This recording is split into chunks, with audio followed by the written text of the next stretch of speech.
तो हेलो दोस्तों, हम इस सीरीज में जैसे कि लिखा हुआ है class 12th biology Hindi medium में हम सीरीज बाय सीरीज कंप्लीट करेंगे।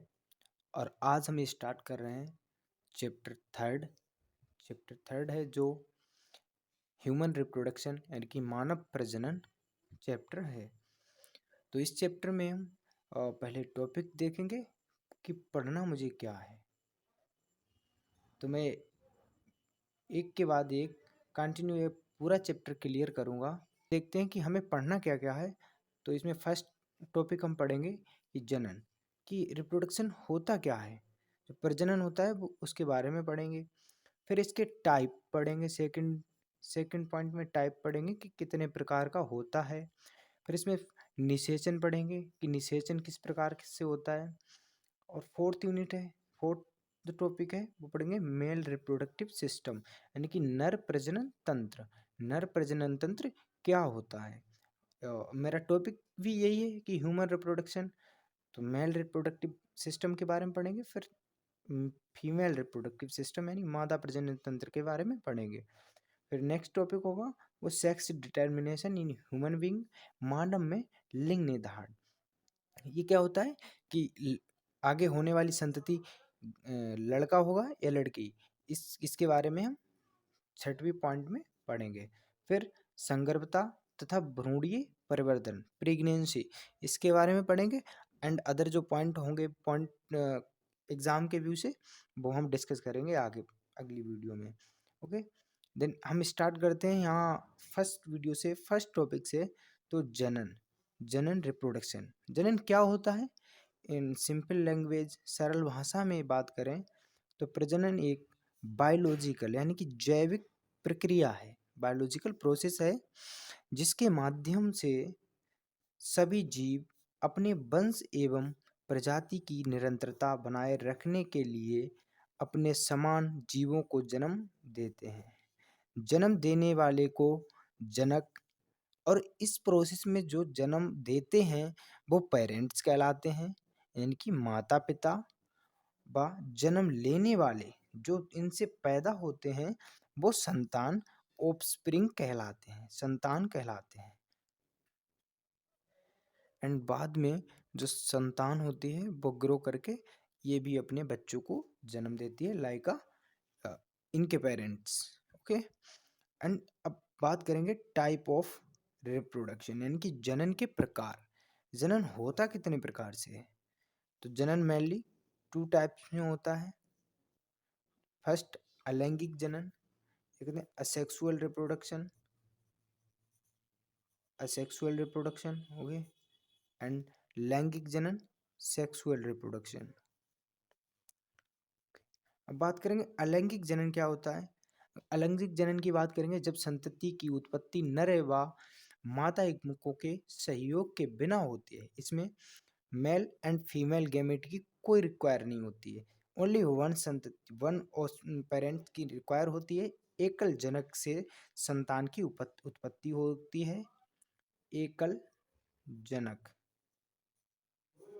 एकल जनक से उत्पत्ति होती है और इसमें दो दो जनक की जरूरत पड़ती है। ठीक है, दो जनक की जरूरत पड़ती है संतति के लिए। इसके एग्जाम्पल की बात करें तो इसमें स्पंज आ जाएगा, हाइड्रा आ जाएगा, हाइड्रा एंड ईस्ट आ जाएगा, ये ईटीसी अमीबा है। ये सारे इसमें असेक्सुअल रिप्रोडक्शन में आ जाएंगे। एंड सेक्सुअल रिप्रोडक्शन में सब लिखा है दो जनक की जरूरत पड़ती है, और जिनमें से रिप्रोडक्टिव ऑर्गन होते हैं कंपलसरी, उनके माध्यम से होते हैं। और इव जिनमें नर व मादा जनन अंग एक ही जीव में पाए जाते हैं उन्हें वाइसेक्सुअल कहते हैं। इनमें क्या होता है, जो नर व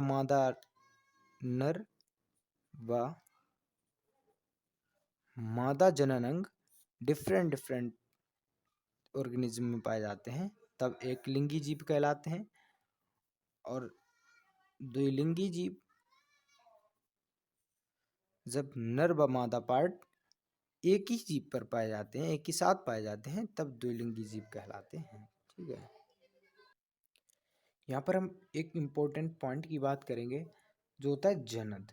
जनन क्या होता है, जिसे हम गोनेड्स कहते हैं इंग्लिश में। जनन, नर जनन। नर जनन क्या होता है, जो टेस्टिस होते हैं वृषण, वो नर जनन कहलाते हैं। एंड ओवरी जो अंडाशय होता है वो मादा जनन कहलाता है। जनन जीव के प्रारंभिक लैंगिक अंग होते हैं जिन्हें हम जनन कहते हैं। यहाँ पर वृषण होते हैं, जो नर जनन होते हैं वृषण, इनसे शुक्राणु का निर्माण होता है। और यहाँ पर मादा जनन अंडाशय होता है जिसे ओवरी कहते हैं, यहाँ पर अंडाणुओं का निर्माण होता है। Okay, clear. अंडाणु का निर्माण होता है, ये आफ्टर प्रोसेस फर्टिलाइजेशन करके zygote and other process complete करते हैं, फिर जीव का फॉर्मेशन होता है। यहाँ पर निषेचन की बात करेंगे, नेक्स्ट पॉइंट। तो निषेचन क्या होता है, निषेचन लैंगिक जनन प्रारंभ नर व मादा युग्मक के मिलने से होता है। लैंगिक जनन प्रारंभ यहाँ पर नर व मादा गैमीट्स के मिलने से होता है। इस प्रक्रिया को फर्टिलाइजेशन कहते हैं। फर्टिलाइजेशन कहते हैं इस प्रोसेस को हम, जब नर व मादा युग्मक आपस में मिलते हैं, फ्यूज होते हैं, तो इसे हम फर्टिलाइजेशन कहते हैं। और फर्टिलाइजेशन के बाद जो प्रोसेस के बाद जिसका निर्माण होता है, इसके फलस्वरूप युग्मनज का फॉर्मेशन होता है, जाइगोट। ओके, जाइगोट का निर्माण होता है, इसी युग्मनज से नए जीव का विकास होता है। इसी युग्मनज से नए जीव का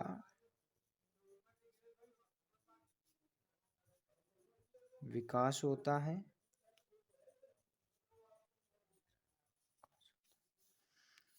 इट इज क्लियर नाउ। अब नेक्स्ट पॉइंट हम अगली वीडियो में पढ़ेंगे, और इसी प्रकार से हर एक वीडियो में हम टॉपिक क्लियर करेंगे जब तक कि ये चैप्टर क्लियर ना हो जाए। तो थैंक यू, धन्यवाद।